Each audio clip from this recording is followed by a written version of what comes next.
Berlatar belakang pada tahun di mana manusia belum bisa memesan makanan dengan GoFood, sebuah pedalaman hutan batu langit mengawali film ini. Di mana saat itu sedang berlangsung pemburuan hewan untuk persediaan makanan.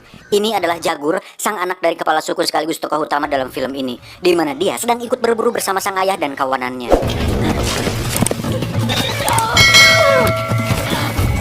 Di sisi lain ternyata si Jagur memiliki keistimewaan yang tidak dimiliki warga suku lainnya, di mana jiwanya yang konon telah menyatu dengan alam rimba batu langit.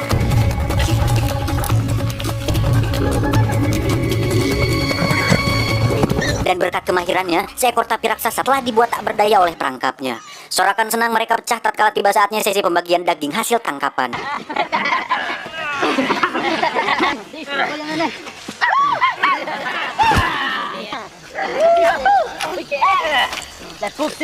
Sementara itu, sebuah mitos nenek moyang memaksa si Ibro memakan biji kanjut tapir tersebut, terkait rumor bahwa perkakas tempurnya terkenal ngintul alias mandul. Aduh.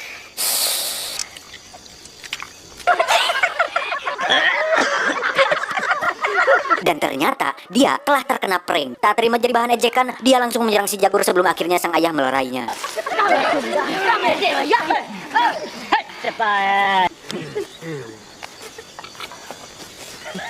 Dan memberi si Ibro daun fulu sebagai penawar atas keluhan yang dideritanya tersebut. Dan setelah itu keterangan pun mulai kondusif. Tiba-tiba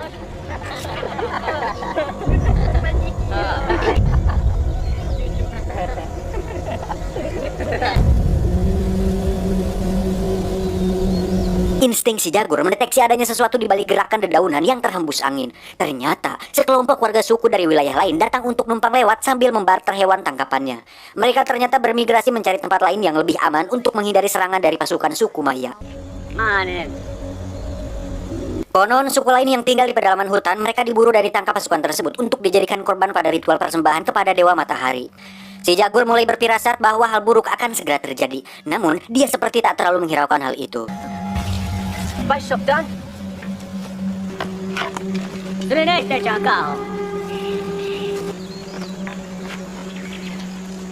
Singkat cerita, mereka pun pulang membawa sukacita atas keberhasilan pemburuan mereka siang itu.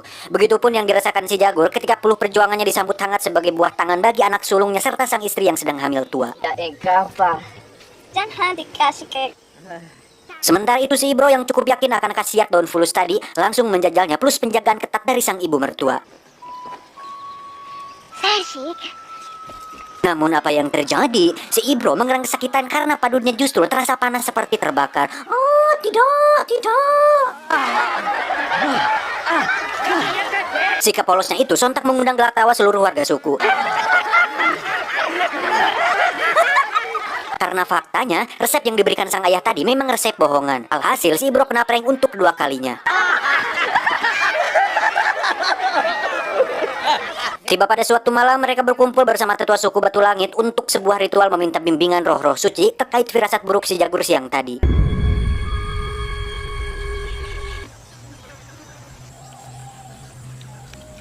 Diceritakan pada pagi hari ketika mereka masih lelah pasca ritual semalam, si Jagur dibangunkan mimpi pertanda akan tibanya sebuah petaka.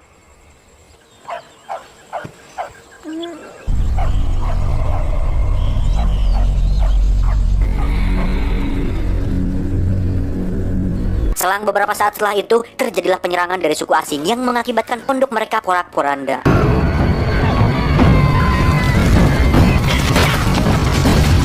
Si Jagur memaksa anak dan istrinya yang sedang bunting untuk menuruni lubang besar sebagai tempat berlindung. Sementara yang lainnya tengah berjuang demi keluarga mereka masing-masing meski harus bertaruh nyawa sekalipun. Serangan brutal di pagi buta telah membuat warga suku di hutan Batu Langit kewalahan. Korban tewas berjatuhan sedangkan mereka yang masih selamat dijadikan tawanan.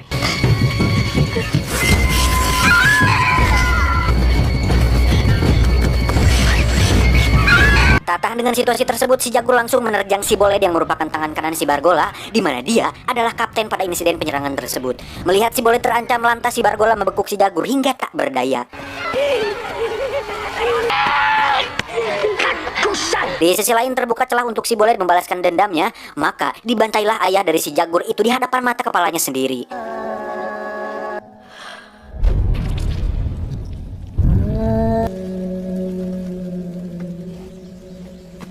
Karena merasa tak puas, maka si Jagur pun dibantingnya hingga tak sadarkan diri.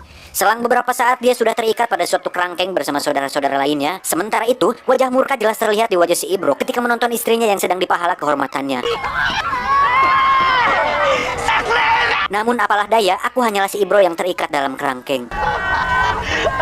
Di sisi lain, si Jagur sangat risau akan anak dan istrinya di lubang itu, terlebih ketika seseorang berusaha menemukan mereka di sana, bahkan hampir saja membinasakan keduanya.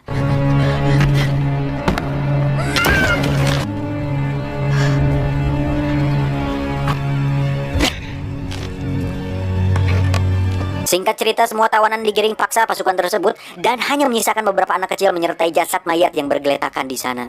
Pedih luka bekas penyiksaan tak membuat Cibolet merasa iba pada mereka, melainkan dia justru semakin ganas dan ingin melihat mereka semakin terluka.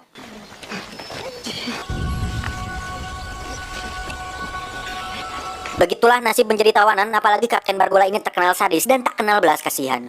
Mereka dipaksa mengarungi deras sungai, menembus perjalanan sangat jauh dengan keadaan menahan luka sambil diikat satu sama lain. Sementara mereka tidak tahu bahwa sebenarnya mereka akan dijadikan tumbal pada ritual pembuang sial oleh suku Maya.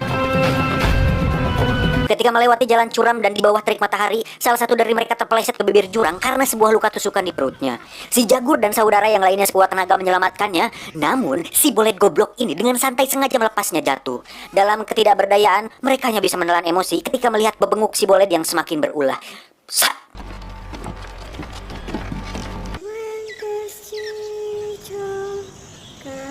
Perjalanan terus berlaju menembus dinginnya malam. Dalam hatinya si Jagur bersumpah akan membalas semua bajingan-bajingan itu.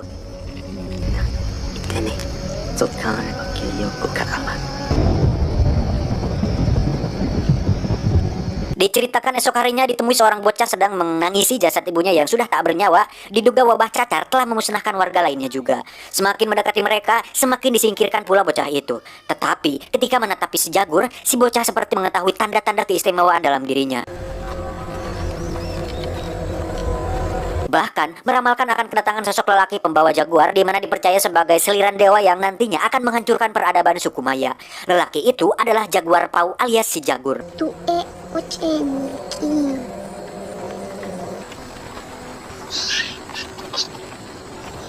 Namun karena ketidaktahuan, pasukan itu justru memperlakukan si Jagur ini dengan semena-mena tanpa menghiraukan ramalan si bocah tadi.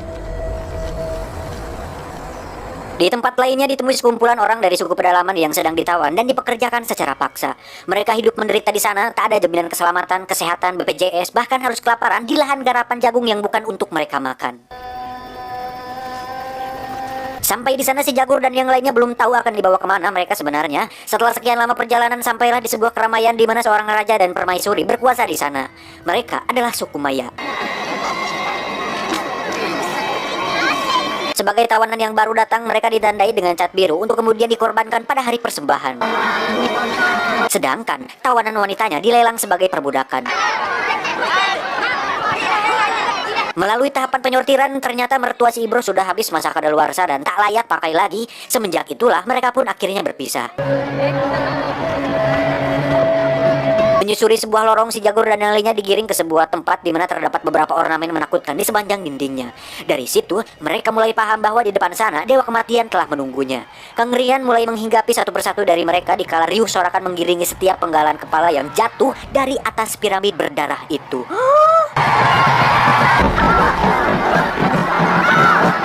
Saat itu di puncak piramid itu sedang dilangsungkan sebuah ritual persembahan pada Dewa Matahari atau Kulkulan karena wabah kesialan yang melanda suku Maya akhir-akhir ini. Seperti itulah adat yang telah lama melekat di sana.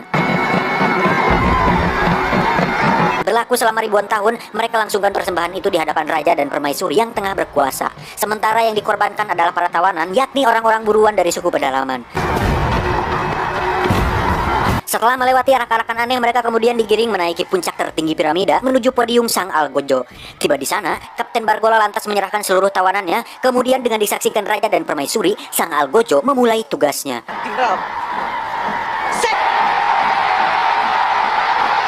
Satu persatu pahlawan dari suku Batu Langit gugur di tangan Sang Algojo. Getir-getir bercampur marah bergejolak dalam jiwa si Jagur, di mana dua nyawa saudaranya lenyap dengan cara yang sangat tragis. Sampai pada gilirannya spontas terlintas wajah sang istri yang sedang menantikannya kembali pulang.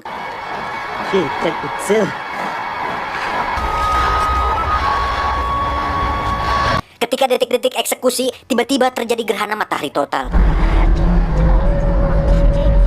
di mana siang itu seketika menjadi gelap. Ribuan massa di bawah piramida seperti ketakutan, bahkan seorang dukun kerajaan pun panik dan mengisyaratkan bahwa di sana telah terjadi sebuah keajaiban. Padahal faktanya tanpa mereka sadari fenomena tersebut bagian dari keistimewaan si Jagur. Alah, keistimewaan apanya? Orang itu fenomena alam yang biasa terjadi. Tolonglah berpikir secara rasional dan akal logika yang loginawi. Anjing.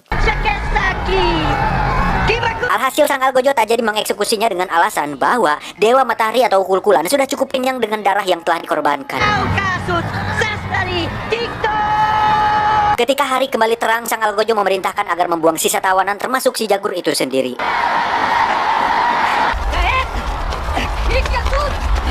Singkat cerita, mereka dibawa Kapten Bargola dan konco-konconya ke sebuah lapang di mana merupakan tempat prajurit suku Maya berlatih ketangkasan perang. Dengan dalih akan dibebaskan, si Jagur dan yang lainnya dipaksa berlari melintasi lapangan tersebut menuju hutan di seberangnya. Padahal sebenarnya mereka hanya akan dijadikan objek latihan tembak sampai mati.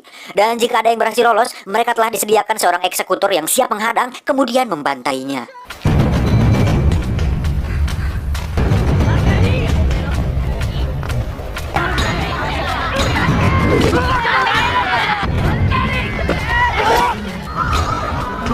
Namun nasib malang menimpa si Ibro di mana sebilah panah menancap di punggungnya, sementara hal yang sama pun juga dialami yang lainnya.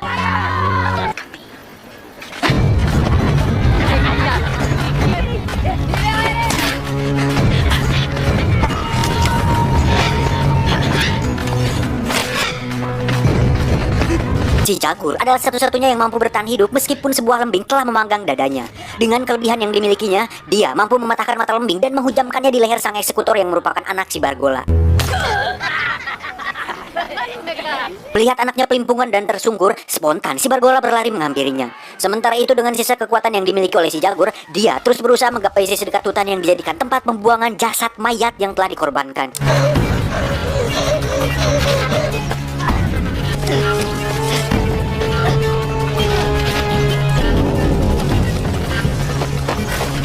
Akibat luka yang cukup parah, si Jagur mulai kehabisan tenaga sehingga dia memilih bersembunyi di atas pohon besar sekaligus mengelabui pengejaran Bargola dan kawan-kawan.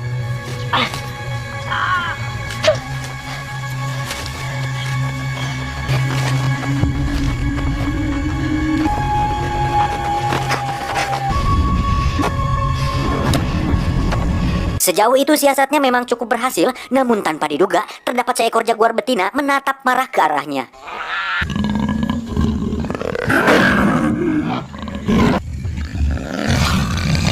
Dengan sangat terdesak, kini si Jagur harus beradu cepat bersama hewan buas yang terkenal gesit ini. Di sini keistimewaan si Jagur mulai terlihat jelas ketika hewan itu tak mampu mengalahkan kecepatannya. Terbukti ketika dia berada beberapa meter mengungguli kecepatan lari jaguar itu.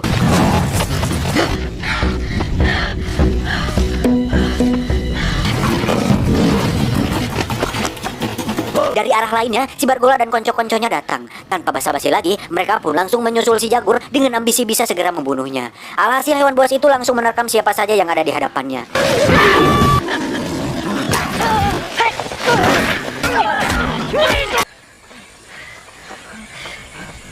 Kejadian itu cukup membuat mereka terkejut. Bahkan salah satu dari mereka mulai menyadari tentang sosok lelaki pembawa jaguar seperti yang diramalkan bocah cacar waktu lalu. Namun dengan tegas si Bargola menyangka opini tersebut, lantas kembali mengajak para konco kembali melanjutkan perburuannya.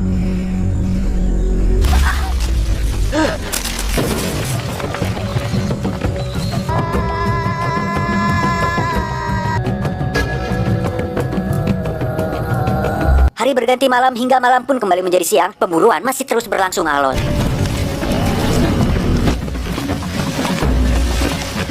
Sampai akhirnya mereka dihadang derasnya sungai dan curamnya air terjun yang memisahkan mereka dengan hutan batu langit.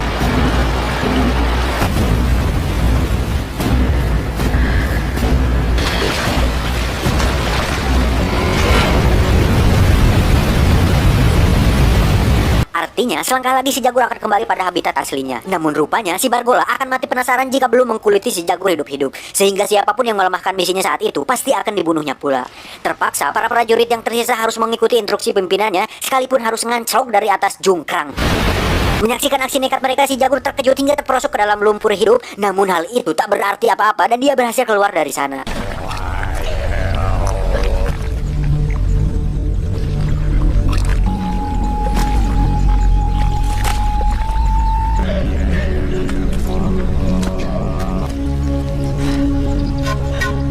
Selama dia berada di kawasan hutan batu langit, apapun pasti akan dilaluinya karena dia adalah seorang jaguar pau, di mana jiwanya telah benar-benar menyatu dengan hutan batu langit.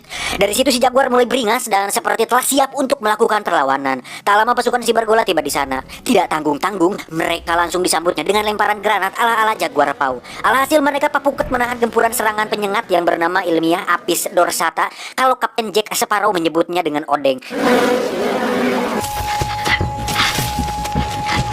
Di sisi lain dia juga telah merakit sebuah senjata tradisional dengan mengambil racun katak paling mematikan di dunia ya, dengan memanfaatkan duri pohon jeruk sebagai amunisinya. Senjatanya boleh-boleh dibilang lelucon, tetapi racun itulah yang membuat prajurit ini sekarat dengan cepat. Wow. Insiden itu memaksa si Bolid berbalik arah untuk memeriksanya, dan ternyata di sana si Jagur sudah bersiap untuk segera menyerangnya.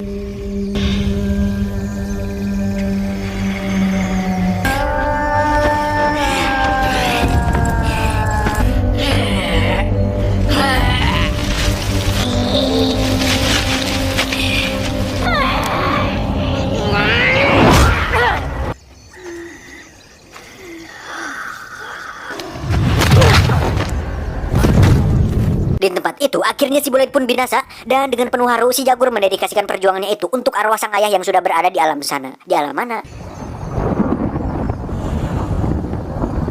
Deras hujan menyadarkan si Jagur akan istri dan anaknya, lantas dia pun lari ke arah lorong untuk menemui mereka di sana. Ternyata mereka masih bertahan hidup di sana meskipun kondisi kandungan yang semakin membesar dan curahan air hujan yang mulai merendam bagian tubuh mereka.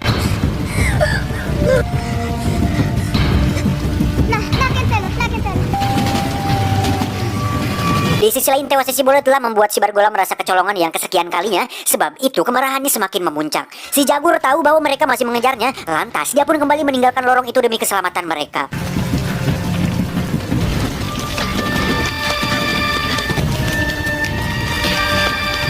Tiba di suatu tempat, tak lama kemudian si Bargola datang langsung melesahkan tembakan panahnya. Sial, dia tidak tahu bahwa ternyata si Jagur telah mempersiapkan sebuah perangkap mematikan.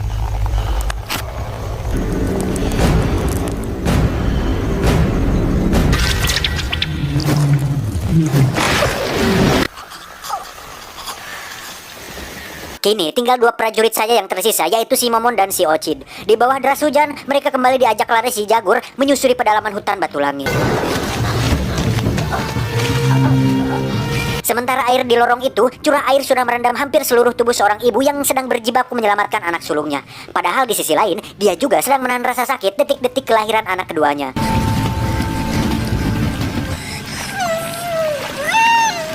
Sedangkan pedih luka yang menjalar di tubuh si Jaguar mengakhiri pelariannya di pinggiran sebuah pantai. Namun anehnya, si Momon dan si Ocid justru terlihat memperhatikan segerombolan sekoci yang datang dan berusaha mendekatinya.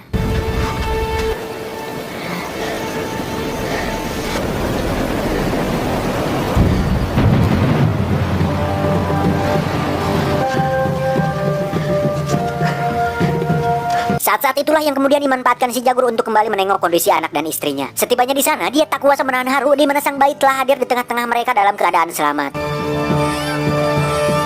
Diceritakan beberapa minggu setelahnya, kapal-kapal itu masih terlihat bersandar di sana, sementara kedatangan mereka bermaksud membawa orang suku Maya sekaligus jadi titik awal keruntuhan peradabannya. Namun si Jaguar bersama keluarga kecilnya lebih memilih pedalaman hutan batu langit sebagai tempat hidupnya hingga akhir kelak.